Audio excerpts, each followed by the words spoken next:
दोस्तों, एके टेट गुरु क्लासेस में आपका स्वागत है। आज हम सी-टेट में पढ़ेंगे लॉरेंस कोहलबर्ग मनोवैज्ञानिक को, जिनका सी-टेट में बहुत महत्वपूर्ण योगदान रहता है। ऐसा कोई एग्जाम नहीं है अभी तक का जिसमें कोहलबर्ग का क्वेश्चन ना आया हो। आइए पढ़ते हैं लॉरेंस कोहलबर्ग को।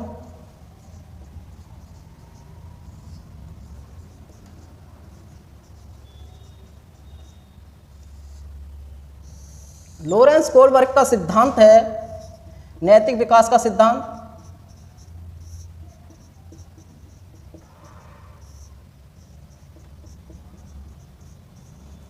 जो कि 10 से 16 वर्ष के बच्चों पर किया गया परीक्षण है।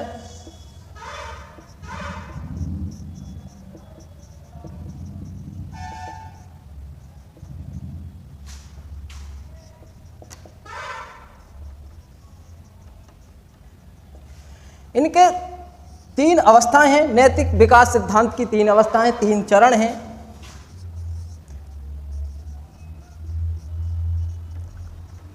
तीन के दो अवस्थाएं हैं। तीनों चरण की 2 अवस्थाएं हैं। इनका जो सिद्धांत है एक यूरोप की महिला के ऊपर है।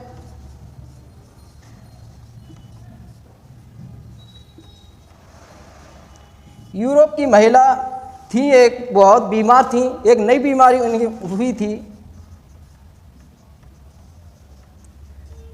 इनके जो पति का नाम है वो था हिंज। हिंज नामक कहानी की ये घटना पर आधारित पूरा सिद्धांत है नैतिक विकास सिद्धांत। हिंज नामक जो व्यक्ति था उसकी पत्नी बीमार थी, उसे एक नई बीमारी हुई थी, जो कि यूरोप के एक डॉक्टर ने उस बीमारी की दवा खोजी। वो हिंज उस दवा को लेने गया। उस दवा का जो रेट था वो लागत से 10 गुना था, जिसे खरीदने में हिंज असमर्थ था।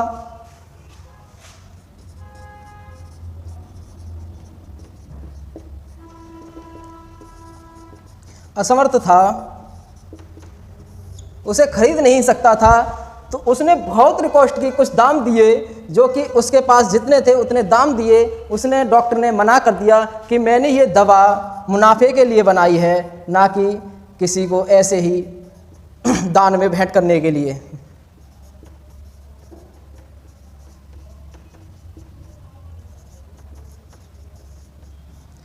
मुनाफे के लिए बनाई है, ना कि ऐसे ही भेंट करने के लिए। तो इस दिए नैतिक तर्कणा, नैतिक दुविधा, जो कि हर चरण में हर 2 स्तरों के बीच में आती है। नैतिक दुविधा। अब बच्चा चिंतन यानी कि चिंता में आ जाता है कि ये सही गलत कौन है। दोनों,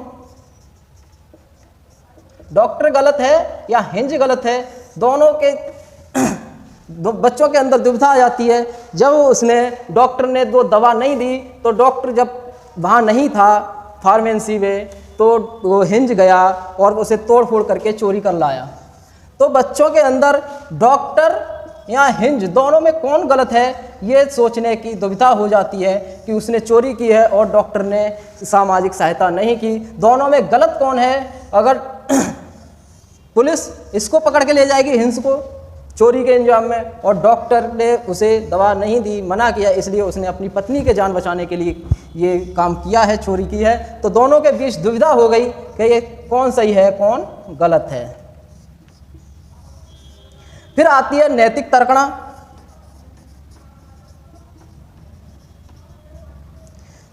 अब वो अपना चयन करेगा, चिंतन करेगा, तर्क देगा, सोचेगा, और फिर इसके बाद सोचेगा कि कौन सही है कौन गलत है। तो उम्र के हिसाब से वो सोचेगा। उस तीनों अवस्था की, एक 4 से 10 है, एक 10 से 13 है, तीनों अवस्थाएं, एक 13 से 16 है। तो मतलब कि अवस्थाओं के हिसाब से सोचेगा, उम्र के हिसाब से सोचेगा कौन सही है कौन गलत है। फिर उसके बाद आती है नैतिक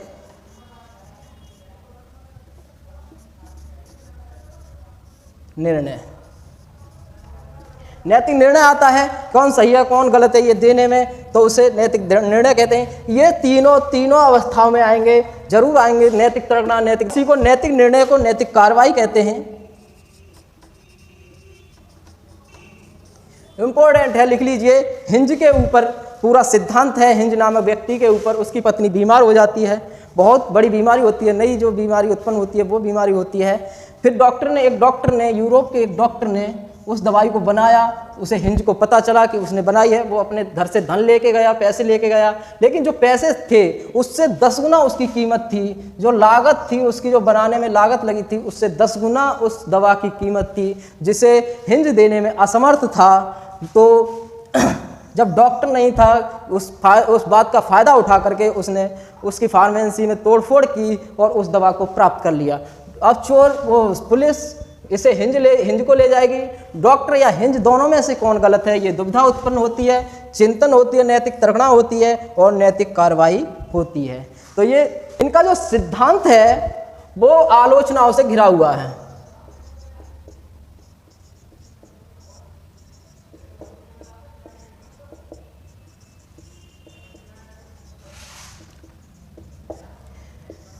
इनका आलोचना है, पहली आलोचना है, इन्होंने भेदभाव किया है लड़की लड़का के बीच। यानी कि इन्होंने लड़का को महत्व दिया है, लड़की को महत्व नहीं दिया है। 10 से जो 16 साल के बच्चे थे वो सभी लड़के थे।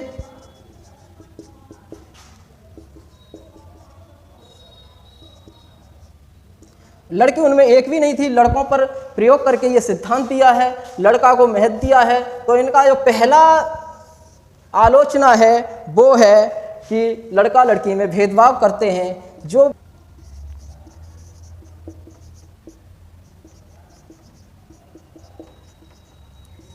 कैरोल गिलगिन ने इनकी आलोचना की है भेदभाव के ऊपर कि ये भेदभावी हैं, और इन्होंने कहा है कि मेरा जो सिद्धांत है सार्वभौमिक है। यानी कि सभी संस्कृति,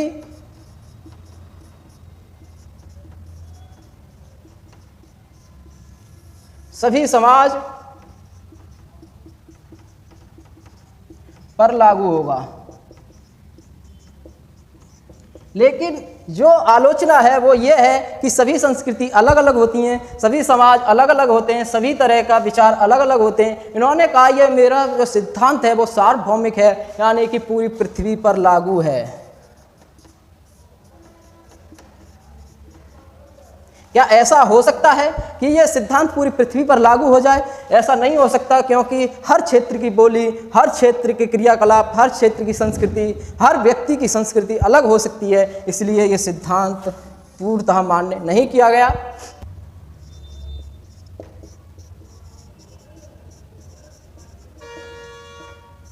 रूढ़िपूर्व अवस्था, आत्मकेंद्रित, पूर्व लौकिक,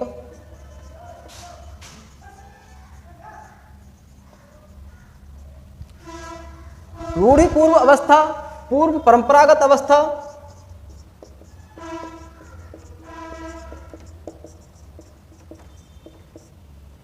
ये जो अवस्था है वो है 4 से 10 वर्ष के लिए। इन्होंने ये पूरी सिद्धांत बनाया है 4 से 16 वर्ष के बच्चों पर प्रयोग किया है। तो इस अवस्था में जो रूढ़िपूर्व अवस्था है, इस अवस्था में आज्ञा पालन, सामाजिक जो क्रियाकलाप हैं, नैतिक क्रियाकलाप हैं, वो दूसरे के डर या पुरस्कार के द्वारा करते हैं। इसमें दंड शामिल है। जैसे अब पहली अवस्था लेते हैं, इसके पहला जो चरण है वो मान लीजिए दंड और आज्ञा पालन। आज्ञा पालन की अवस्था।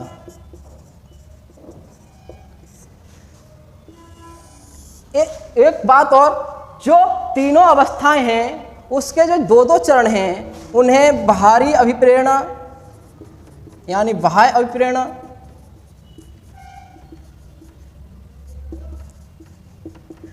बाह्य अभिप्रेरणा यानी जो पहली किसी भी अवस्था के जो पहला चरण है उसमें बाह्य अभिप्रेरणा का संकेत होगा, यानी बाह्य दूसरे लोगों पर आधारित होगा, दूसरे लोगों से प्रेरित होगा। दंड और आज्ञा पालन, इसमें माता पिता द्वारा, परिवार द्वारा दंड या पुरस्कार पर आधारित है। ये डर और पुरस्कार के लिए ही सारे कार्य करता है यहाँ पर। जैसे कि माँ खिलौने लाई और वो अपनी ओर खींचता है और माँ के डर से दूसरे बच्चे को दे देता है,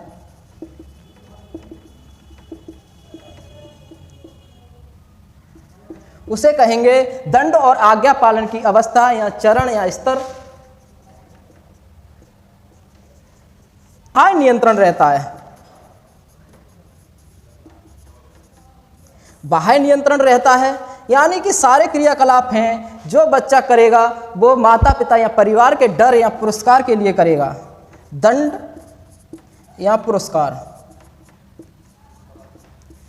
डर से कर रहा है या माँ कह रही है बेटा मैं तुझे टॉफी दूंगी, तू एक खिलौना इसको दे दे, तो बच्चा दे देता है। यानी बाह्य लोगों के लिए जो कार्य क्रियाकलाप कर रहा है, दंड और पुरस्कार के लिए जो कर रहा है, इसमें दंड और पुरस्कार जरूरी हैं, तो वो हो जाएगी पूर्व अवस्था की पहली अवस्था, दंड और आज्ञा पालन की अवस्था। अगली अवस्था केंद्रित, आत्म केंद्रित। इसमें जो है वो अपनी आंतरिक अभिप्रेरणा होगी।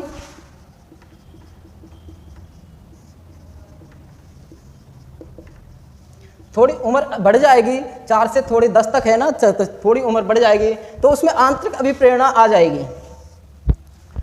ये मुख्य चीज है। अगर प्रत्येक सिद्धांत को पढ़ना है, प्रत्येक स्तर को पढ़ना है, तो बाह्य और आंतरिक अभिप्रेरणा से पढ़िए, बिल्कुल करेक्ट आंसर होगा अगर आप ऐसे ही करेंगे। आत्म केंद्रित या अहम केंद्रित अवस्था कहते हैं इसे, इसी को स्वार्थी अवस्था कहते हैं, स्वार्थी चरण कहते हैं। अब कैसे यह स्वार्थी चरण हुआ?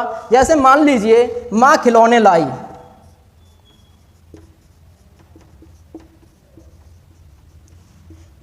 मां खिलौने लाई है और एक बच्चे को, दोनों बच्चे को दे दिए, एक एक दोनों बच्चों को दे दिया। अब दूसरे वाले को एक अच्छा लगा, जो अपने पास है वो अच्छा नहीं लगा, दूसरे बच्चे के पास वो अच्छा लगा, तो वो कहेगा, क्या कहेगा?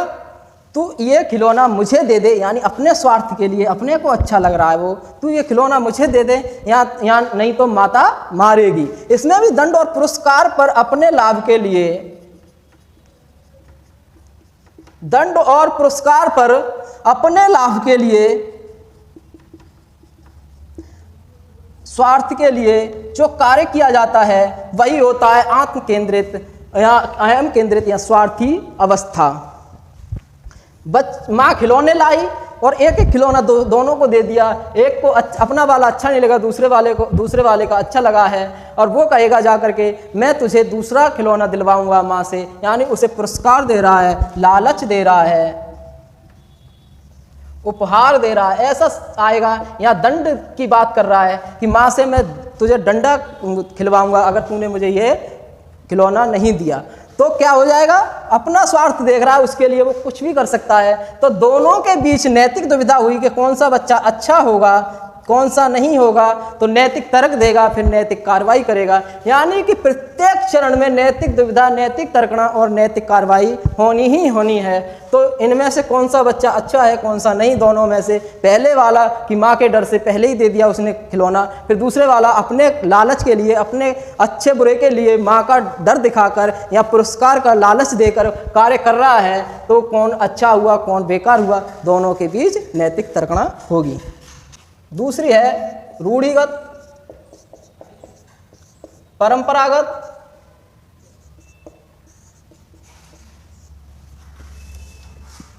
लौकिक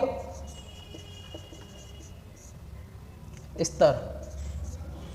लौकिक स्तर, ये जो अवस्था है वो है 10 से 13 वर्ष। पूछ लेता है, उम्र भी पूछ लेता है, ये किशोर अवस्था के लिए है। पहली वाली जो अवस्था थी वो थी बाल्यावस्था के लिए, एक किशोरावस्था के लिए है। इसमें समाज और कानून के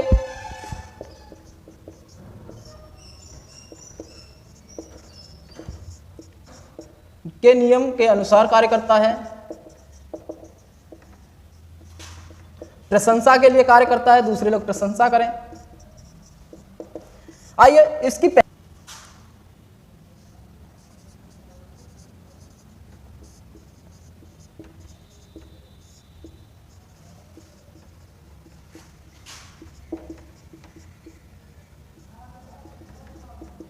अच्छा लड़का अच्छी लड़की स्तर, जो कि यह दर्शाता है जब समाज के अनुसार जिसमें माता पिता या परिवार या समाज को अच्छा लगे, अपना हित हो या ना हो, केवल उनकी प्रशंसा हो। कि अब मान लीजिए इसमें बाह्य अभिप्रेरणा,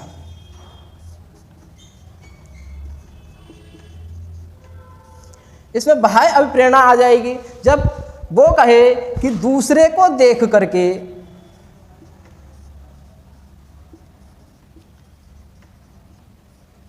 कार्य शुरू करे, यानी एक तरफ से नकल आएगी, इसमें नकल या अनुकरण करना ये आएगा। अनुकरण या नकल करना, जैसे कि कोई पुलिस वाला देख लिया एक लड़के ने और उसने दौड़ मारना शुरू कर दिया, तो दूसरे लोग कहेंगे कितना अच्छा बच्चा है, पुलिस वाला बनना चाह रहा है। यानी अभिप्रेरणा उसने बाहर दूसरी अभिप्रेरणा ली और पुलिस वाला बनना चाह रहा है, डॉक्टर बनना चाह रहा है दूसरे को देख करके, तो माता पिता प्रशंसा करेंगे। इसका कोड वर्ड है प्रशंसा।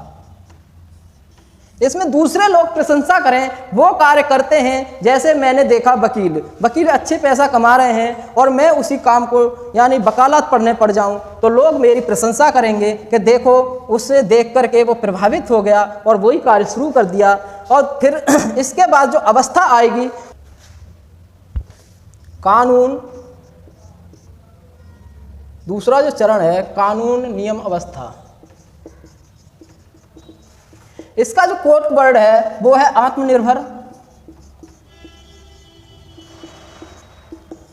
जिससे आंतरिक अभिप्रेरणा में होती है।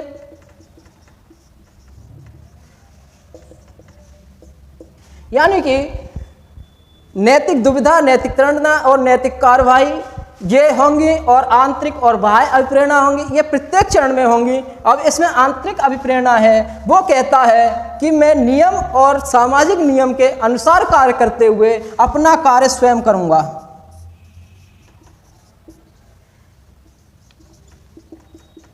मुझे किसी दूसरे को देख करके नहीं चलना है, मुझे अपना चलना है। केवल ध्यान इतना रखना है मुझे कि मैं कानून के अंतर्गत कार्य करूं, जो भी कार्य हो उसे कानून के अंतर्गत करूं, कानून से बाहर ना जाऊं, कानून में रहते हुए करूं, जो संविधान है उसके नियम के अनुसार कार्य करूं। जैसे मैं चाय की दुकान खोलूं, तो मैंने जो चाय की दुकान खोली है वो अपनी मर्जी से खोली है, ना कि दूसरे को देख करके अगर मैं कार्य करता तो पुलिस वाला बनता, डॉक्टर बनता, अभिनेता बनता, आदि आदि चीज बनता। लेकिन मैं जो कार्य कर रहा हूँ वो अपनी इच्छा के अनुसार कार्य कर रहा हूँ, अपनी इच्छा जिसमें हो वही कार्य सर्वोत्तम है। तो इनके बीच नैतिक दुविधा होगी, दोनों के बीच नैतिक तर्कणा होगी और नैतिक कार्रवाई होगी। तो कौन सा अच्छा है कौन सा बुरा है ये तो बाद में तय होता है, जब सफल हो जाते हैं दोनों तब तय होता है। लेकिन अभी ये आत्मनिर्भर है और वो दूसरे के अनुसार यानी बाह्य अभिप्रेरणा से प्रेरित है और ये आंतरिक अभिप्रेरणा से प्रेरित है। तो दोनों में से कौन अच्छा है, दोनों के बीच नैतिक दुविधा हो गई, नैतिक तर्कणा हो गई और नैतिक उत्तर। तीसरा जो चरण है उत्तर परंपरागत, पश्चिम परंपरागत, उत्तर रूढ़िगत।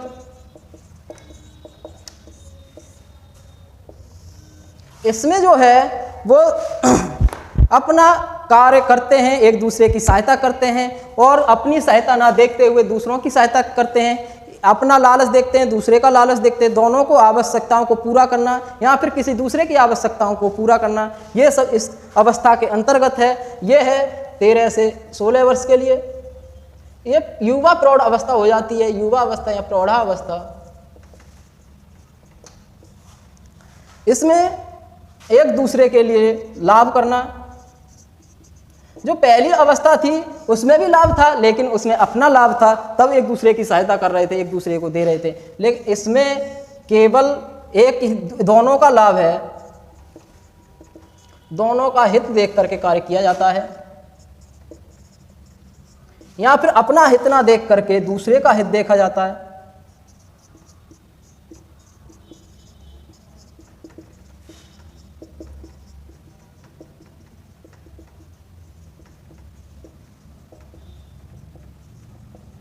अपना हित ना देख करके दूसरे का हित देखा जाता है। आइए देखते हैं पहली अवस्था जो है सामाजिक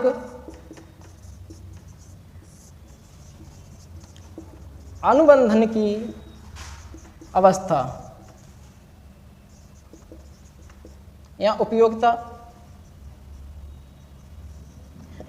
की अवस्था। इस अवस्था में जैसे उदाहरण मान लीजिए मेरे शरीर पे खुजली हो रही है और दूसरे के भी हो रही है, ढूंढना, यानी एक तरह से शराबी वाला उदाहरण सही रहेगा। शराबी देखे होंगे कि कहीं ना कहीं से वो पैसे इकट्ठे कर लेंगे, दोनों लोग एक पैसे इकट्ठे कर लेंगे और एक पौआ का इंतजाम कर लेंगे। जब दोनों की आवश्यकताएं हैं तो दोनों इकट्ठा करेंगे और एक दूसरे को पियाएंगे, महफिल जमाएंगे। उसी को कहते हैं सामाजिक अनुबंधन। यानी कि अगर मान लीजिए बच्चा टिफिन लेके गया और दोनों को अच्छा लग रहा है एक दूसरे का, तो वो कहेगा कि तू इसमें से थोड़ा मुझे दे, मैं तुझे देता हूँ, हिसाब बराबर। और या उदाहरण और मान लीजिए जैसे एक दिन कि होमवर्क करके एक बच्चा नहीं लाया, उसने अपनी कॉपी दे दी, फिर दूसरी बार बोला उस दिन मैंने तुझे दिया था, आज तू मुझे दे, आज मुझे आवश्यकता है। यानी कि दोनों का लाभ हो, दोनों का हित हो, ऐसे कार्य करना ही यानी सामाजिक कार्य करना। सामाजिक कार्य मतलब दोनों का लाभ होना। यही तीसरे चरण की पहली अवस्था है, पहला चरण है कि तू मुझे दे, मैं तुझे दूं, तू मुझे प्रदान कर, मैं तुझे प्रदान कर, तू मेरी कमर खुजला, मैं तेरी कमर खुजलाऊं, वही यह कह रहा है। इसका आखिरी जो चरण है अवस्था,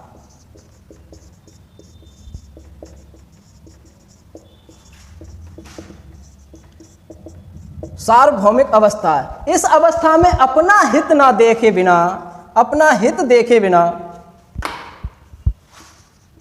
अपना हित देखे बिना दूसरों का हित करना।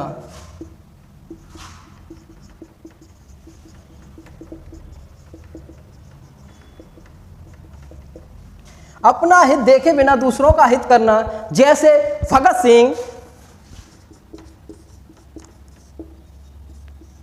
भगत सिंह ने अपना हित नहीं देखा, अपनी शादी ठुकरा दी और कहा मैं देश को स्वतंत्र करके रहूंगा, देश की आज़ादी के लिए लड़ूंगा, चाहे मैं मेरे प्राण चले जाएं लेकिन मैं देश के लिए लड़ता रहूंगा, नीची जातियों के लिए लड़ता रहूंगा। उन्होंने जब ये भी देखा कि इतना हमें अंग्रेज़ों से नुकसान नहीं है, इतना हमारी जो सामाजिक कुरीतियाँ हैं, सामाजिक व्यवस्था है, उससे खतरा है, तो उसके लिए भी लड़ाई शुरू कर दी थी इन्होंने। जैसे कि वर्ण व्यवस्था, जो बड़ी जाति वाले हैं, बड़े वर्ण वाले हैं, वो लोग नीचे वर्ण वालों को हमेशा तंग परेशान करते रहते हैं। ऐसी व्यवस्था के खिलाफ भी लड़ाई आंदोलन छेड़ना चाहिए। यानी कि उन्होंने अपना हित नहीं देखा, अपने ऊंचे बढ़ के थे खुद, लेकिन उन्होंने दूसरों को देखा। यही अवस्था सार्वभौमिक अवस्था कहलाती है, उत्तर परंपरागत की अवस्था कहलाती है। तो इनकी जो आलोचना है, इन्होंने कहा कि जो मेरा सिद्धांत है वो सार्वभौमिक है, यानी पूरी पृथ्वी पर लागू होगा, सभी संस्कृतियों पर लागू होगा, सभी भाषाओं पर लागू होगा, सभी एरियाओं पर लागू होगा। तो आलोचना करने वालों ने आलोचना की कि ऐसा नहीं हो सकता कि सभी की जो संस्कृति है, सभी की जो भाषाएं हैं, सभी का जो रहन सहन है, वेशभूषा है, वो सभी का अलग अलग होता है। ये तुम्हारा सभी सिद्धांतों पर, सभी लोगों पर लागू नहीं हो सकता है। तो ये सिद्धांत की आलोचना की गई। और दूसरी वो की गई थी, कैरोल गिलगिन ने की थी कि तुमने जो भेदभाव किया है लड़के और लड़कों के बीच, पक्षपात किया है, तुम पक्षपाती हो, इसीलिए तुम्हारा ये सिद्धांत है सार्वभौमिक नहीं हो सकता।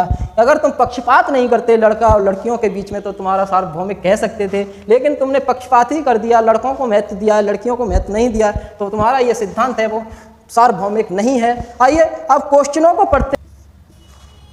तो क्वेश्चन है, लॉरेंस कोहलबर्ग के सिद्धांत के अनुसार किसी कार्य को इसलिए करना क्योंकि दूसरे इसकी स्वीकृति देते हैं, दूसरों को अच्छा लगता है। तो ये कौन सा चरण हो गया? तो उत्तर परंपरागत में तुम मुझे दो मैं तुम्हें दो, यानी सामाजिक अनुबंधन और सार्वभौमिक अनुबंधन, यानी कि अपना हित ना देखना और एक दूसरे का हित देखना, ऐसे कार्य किए जाते हैं। तो दूसरे लोग क्या स्वीकृति दें या ना दें, अमूर्त परंपरागत या अमूर्त संक्रियात्मक, ये पियाजे का सिद्धांत है।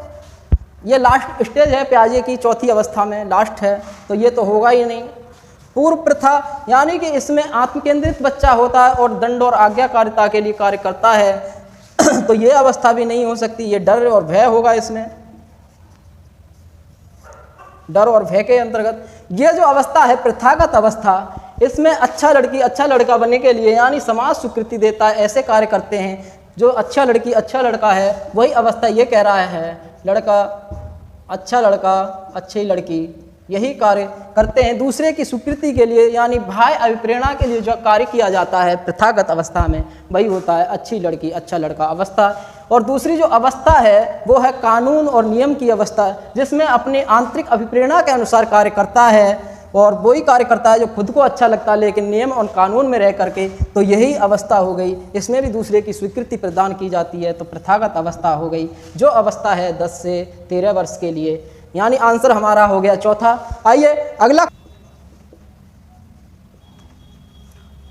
तो हमारा क्वेश्चन है, यदि आप ईमानदार हो तो आपके माता पिता आप पर गर्व करेंगे, तो आप ईमानदार बने रहना कोहल वर्ग के किस स्तर को दर्शाता है? तो यह किस स्तर को दर्शाएगा?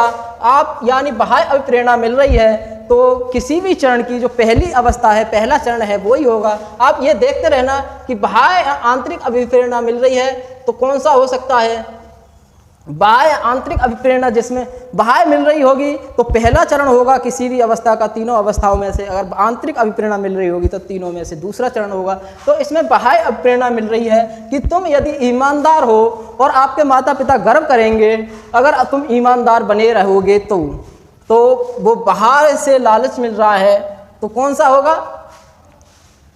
तो पहली जो सामाजिक अनुबंधन की अवस्था है, तुम मुझे दो मैं तुम्हें प्रदान करूंगा, यानी सामाजिक कार्य क्रियाकलाप करता है। और इसमें कानून और दंड यानी कि बाह्य अभिप्रेरणा, और ये भी पहली अवस्था है, ये दूसरे की दूसरा चरण है। तो ये तो होगा ही नहीं, इसे तो काट दीजिए, क्योंकि बाह्य अभिप्रेरणा मिल रही है, आंतरिक अभिप्रेरणा नहीं मिल रही है। इन तीनों में बाह्य अभिप्रेरणा मिल रही है, तो इनमें से कौन सा होगा? तो ये उत्तर परंपरागत का है, तुम मुझे दो मैं तुम्हें दूंगा। तो ये तो होगी नहीं, क्योंकि इसमें अच्छा लगना है, प्रशंसा हो रही है। तो प्रशंसा जिसमें आ जाए तो समझ लेना कि ये अवस्था अच्छा लड़की अच्छा लड़का की है, क्योंकि ये परंपरागत अवस्था है, 10 से 13 वर्ष की अवस्था है। और इसी की जो भाग है वो सेकंड स्तर है। तो ये तो होगा ही नहीं, तो ये होगा प्रशंसा वाला कार्य किया जा रहा है, तो कौन सी अवस्था होगी? और अभिप्रेरणा कौन सी मिल रही है? अगर आप क्वेश्चन में कोहल वर्ग के में अभिप्रेरणा देख के कार्य करेंगे तो आपका आंसर कभी भी गलत हो ही नहीं सकता। इतना मैं आपको गारंटी से पूरा विश्वास दिलाता हूं कि आप ये जान लीजिए कि ये बाह्य प्रेरणा की बात कर रहा है या आंतरिक प्रेरणा की बातें कर रहा है, तो आपका आंसर गलत हो ही नहीं सकता। इसमें दंड और आज्ञा कार्य की बात कर रहा है, यानी दंड से कार्य किया जा रहा है। और यहाँ गर्व यानी गर्व से बात की जा रही है, यानी प्रशंसा की जा रही है। और प्रशंसा है दूसरी अवस्था में, परंपरागत अवस्था में, चाहे स्वयं का कार्य कर रहा हो या दूसरे का कार्य कर रहा है। केवल इतना देख लीजिए, यदि वो समाज को देखते हुए, नियम कानून को देखते हुए अपना कार्य कर रहा है, उसे प्रशंसा मिल रही है, तो मान लीजिए कानून और व्यवस्था की अवस्था है, और दूसरों के अनुसार कार्य करते हुए उसको प्रशंसा मिल रही है, तो अच्छा लड़का अच्छा लड़की की अवस्था है। इसमें दंड के अनुसार दूसरे को सामान दिया जाता है और अपना लालच देख के आदान प्रदान करते हैं। और जो आदान प्रदान वाली अवस्था है वो है सामाजिक अनुबंधन की अवस्था, यानी तुम मुझे दो। इसमें दोनों का हित होता है। इसमें इसकी जो दूसरा चरण है उसमें एक का ही हित होता है, यानी लेने वाला का ही, वो अपना हित सोच करके दूसरे से कार्य लेता है, लेकिन दंड और पुरस्कार के लालच दे करके कार्य करता है। इसमें कोई लालच नहीं, खाली अपना अपना हित होता है, दोनों का हित होता है और दोनों कार्य क्रियाकलाप करते हैं। आज के लिए इतना ही।